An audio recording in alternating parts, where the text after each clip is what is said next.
ലൂക്കോസ് എഴുതിയ സുവിശേഷം അധ്യായം 18. മടുത്തുപോകാതെ എപ്പോഴും പ്രാർത്ഥിക്കണമെന്നുള്ളതിന് അവൻ അവരോട് ഒരു ഉപമ പറഞ്ഞത്. ദൈവത്തെ ഭയവും മനുഷ്യനെ ശങ്കയുമില്ലാത്ത ഒരു ന്യായാധിപൻ ഒരു പട്ടണത്തിലുണ്ടായിരുന്നു. ആ പട്ടണത്തിൽ ഒരു വിധവയുമുണ്ടായിരുന്നു. അവൾ അവൻ്റെ അടുക്കൽ ചെന്നു, എൻ്റെ പ്രതിയോഗിയോട് പ്രതിക്രിയ നടത്തി രക്ഷിക്കണമേ എന്ന് പറഞ്ഞു. അവന് കുറെ കാലത്തേക്ക് മനസ്സില്ലായിരുന്നു. പിന്നെ അവൻ, എനിക്ക് ദൈവത്തെ ഭയവും മനുഷ്യനെ ശങ്കയുമില്ല എങ്കിലും വിധവ എന്നെ അസഹ്യമാക്കുന്നതുകൊണ്ട് ഞാൻ അവളെ പ്രതിക്രിയ നടത്തി രക്ഷിക്കും, അല്ലെങ്കിൽ അവൾ ഒടുവിൽ വന്ന് എന്നെ മുഖത്തടിക്കും എന്ന് ഉള്ളുകൊണ്ട് പറഞ്ഞു. അനീതിയുള്ള ന്യായാധിപൻ പറയുന്നത് കേൾപ്പിൻ. ദൈവമോ രാപ്പകൽ തന്നോട് നിലവിളിക്കുന്ന തൻ്റെ വൃതന്മാരുടെ കാര്യത്തിൽ ദീർഘക്ഷമയുള്ളവനായാലും അവരെ പ്രതിക്രിയ നടത്തി രക്ഷിക്കുകയില്ലയോ? വേഗത്തിൽ അവരെ പ്രതിക്രിയ നടത്തി രക്ഷിക്കും എന്ന് ഞാൻ നിങ്ങളോട് പറയുന്നു. എന്നാൽ മനുഷ്യപുത്രൻ വരുമ്പോൾ അവൻ ഭൂമിയിൽ വിശ്വാസം കണ്ടെത്തുമോ എന്ന് കർത്താവ് പറഞ്ഞു.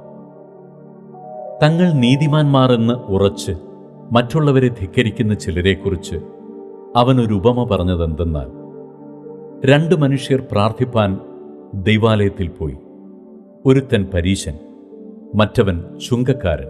പരീശൻ നിന്നുകൊണ്ട് തന്നോട് തന്നെ, ദൈവമേ, പിടിച്ചുപറിക്കാർ, നീതികെട്ടവർ, വ്യഭിചാരികൾ മുതലായ ശേഷം മനുഷ്യരെ പോലെയോ ഈ ചുങ്കക്കാരനെ പോലെയോ ഞാനല്ലായികയാൽ നിന്നെ വാഴ്ത്തുന്നു.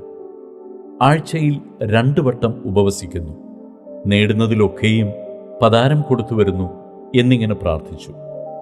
ചുങ്കക്കാരനോ ദൂരത്ത് നിന്നുകൊണ്ട് സ്വർഗത്തേക്ക് നോക്കുവാൻ പോലും തുനിയാതെ മാറത്തടിച്ചു, ദൈവമേ, പാപിയായ എന്നോട് കരുണയുണ്ടാകണമേ എന്ന് പറഞ്ഞു. അവൻ നീതീകരിക്കപ്പെട്ടവനായി വീട്ടിലേക്ക് പോയി. മറ്റവൻ അങ്ങനെയല്ല. തന്നെത്താൻ ഉയർത്തുന്നവനെല്ലാം താഴ്ത്തപ്പെടും, തന്നെത്താൻ താഴ്ത്തുന്നവനെല്ലാം ഉയർത്തപ്പെടും എന്ന് ഞാൻ നിങ്ങളോട് പറയുന്നു. അവൻ തൊടേണ്ടതിന് ചിലർ ശിശുക്കളെയും അവൻ്റെ അടുക്കൽ കൊണ്ടുവന്നു. ശിഷ്യന്മാർ അത് കണ്ട് അവരെ ശാസിച്ചു. യേശുവോ അവരെ അരികത്ത് വിളിച്ചു, പൈതങ്ങളെ എൻ്റെ അടുക്കൽ വരുവാൻ വിടുവിൻ, അവരെ തടുക്കരുത്. ദൈവരാജ്യം ഇങ്ങനെയുള്ളവരുടേതാകുന്നു. ദൈവരാജ്യത്തെ ശിശു എന്ന പോലെ കൈക്കൊള്ളാത്തവൻ ആരും ഒരു നാളും അതിൽ കടക്കയില്ല എന്ന് ഞാൻ സത്യമായിട്ട് നിങ്ങളോട് പറയുന്നു എന്ന് പറഞ്ഞു. ഒരു പ്രമാണി അവനോട്, നല്ല ഗുരു, ഞാൻ നിത്യജീവനെ അവകാശമാക്കേണ്ടതിന് എന്തു ചെയ്യണമെന്ന് ചോദിച്ചു. അതിന് യേശു, എന്നെ നല്ലവനെന്ന് പറയുന്നത് എന്ത്? ദൈവം ഒരുവനല്ലാതെ നല്ലവൻ ആരുമില്ല. വ്യഭിചാരം ചെയ്യരുത്, കൊല ചെയ്യരുത്, മോഷ്ടിക്കരുത്, കള്ളസാക്ഷ്യം പറയരുത്, നിന്റെ അപ്പനെയും അമ്മയെയും ബഹുമാനിക്ക എന്നീ കൽപ്പനകളെ നീ അറിയുന്നുവല്ലോ എന്ന് പറഞ്ഞു. ഇവയൊക്കെയും ഞാൻ ചെറുപ്പം മുതൽ കാത്തുകൊണ്ടിരിക്കുന്നു എന്ന് അവൻ പറഞ്ഞത് കേട്ടിട്ട് യേശു, ഇനി ഒരു കുറവ് നിനക്കുണ്ട്. നിനക്കുള്ളതൊക്കെയും വിറ്റ് ദരിദ്രന്മാർക്ക് പകുത്തു കൊടുക്ക, എന്നാൽ സ്വർഗത്തിൽ നിനക്ക് നിക്ഷേപമുണ്ടാകും. പിന്നെ വന്ന് എന്നെ അനുഗമിക്ക എന്നു പറഞ്ഞു. അവൻ എത്രയും ധനവാനാകൊണ്ട് ഇത് കേട്ടിട്ട് അതിദുഃഖിതനായി തീർന്നു. യേശു അവനെ കണ്ടിട്ട്, സമ്പത്തുള്ളവർ ദൈവരാജ്യത്തിൽ കടക്കുന്നത് എത്ര പ്രയാസം! ധനവാൻ ദൈവരാജ്യത്തിൽ കടക്കുന്നതിനേക്കാൾ ഒട്ടകം സൂചിക്കുഴയിലൂടെ കടക്കുന്നത് എളുപ്പം എന്ന് പറഞ്ഞു. ഇത് കേട്ടവർ, എന്നാൽ രക്ഷിക്കപ്പെടുവാൻ ആർക്ക് കഴിയും എന്ന് പറഞ്ഞു. അതിന് അവൻ, മനുഷ്യരാൽ അസാധ്യമായത് ദൈവത്താൽ സാധ്യമാകുന്നു എന്ന് പറഞ്ഞു. ഇതാ, ഞങ്ങൾ സ്വന്തമായത് വിട്ട് നിന്നെ അനുഗമിച്ചിരിക്കുന്നുവെന്ന് പത്രോസ് പറഞ്ഞു.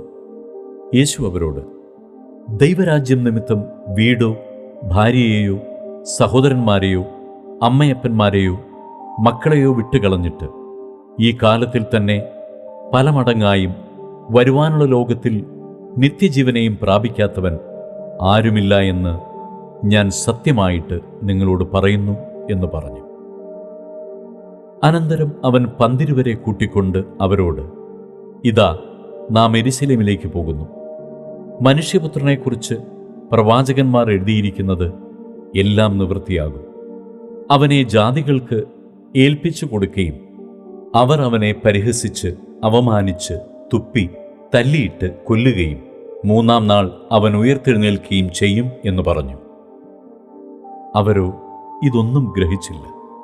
ഈ വാക്ക് അവർക്ക് മറവായിരുന്നു.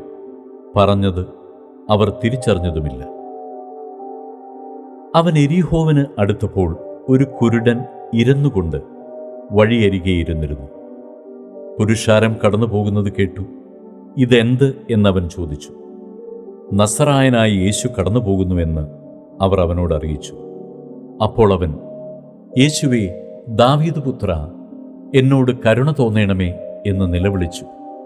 മുൻ നടക്കുന്നവർ അവനെ മിണ്ടാതിരിപ്പാൻ ശാസിച്ചു. അവനോ, ദാവീദ് പുത്ര, എന്നോട് കരുണ തോന്നേണമേ എന്ന് ഏറ്റവുമധികം നിലവിളിച്ചു. യേശു നിന്ന് അവനെ തൻ്റെ അടുക്കൽ കൊണ്ടുവരുവാൻ കൽപ്പിച്ചു. അവൻ അടുക്കി വന്നപ്പോൾ, ഞാൻ നിനക്ക് എന്തു ചെയ്യണമെന്ന് ചോദിച്ചു.